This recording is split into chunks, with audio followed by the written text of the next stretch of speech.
All right, for those of you that have just purchased a iGulu F1 or any of the iGulu beer machines, here is your quick start guide. Let's talk about mixing up the iGulu beer kits. Step one, you want to make sure that you are sanitizing anything that's going to come in contact with the beer that you're making. We use Star San as a sanitizer to go ahead and sanitize the keg and anything that is part of the brewing process. Next, you want to make sure that you're using filtered water to fill up the 116 ounce mark in your Triton keg. We use filtered water because that removes the chlorine, which can lend off flavors in the finished beer. Go ahead and add all of your hop extracts into the water that you put into your Triton keg. On top of that, you're going to add all of your dried malt extracts and any additional sugars that came in your kit. Go ahead and stir with a sanitized spoon to make sure everything is nice and dissolved. And then pitch your yeast directly on top of the wort. Do not stir it in, let it set and naturally rehydrate on its own. Once you pitch your yeast, go ahead and seal up your Triton keg and get it ready to load into your iGulu machine.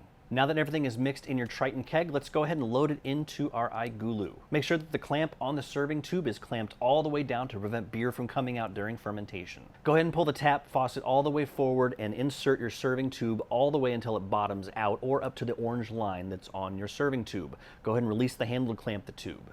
Next, you want to connect the pressure monitor to the top of your Triton keg. It just clicks into place with an easy press. And go ahead and put the lid on your iGulu and scan your RFID tag. Once you scan your RFID tag, make sure it is for the beer that you're brewing. Go ahead and click yes on your screen to start the fermentation process. Now keep in mind, post-fermentation, your iGulu may be a bit foamy when you're pouring those initial pints, and that's because of the pressure that the keg gets up to during fermentation. iGulu has some recommended steps that you can do to help minimize the foaming once you get past your first couple of pints. Turn off the valve to your CO2 tank to make sure there's no more pressure being applied to your Triton keg. Once that's done, release the pressure relief valve at the top by pulling it. You'll hear it hiss, and wait until there's either no pressure left or the beer starts to foam up and almost get to the top of your keg. Once it gets to that point or there's no pressure left, go ahead and release the valve.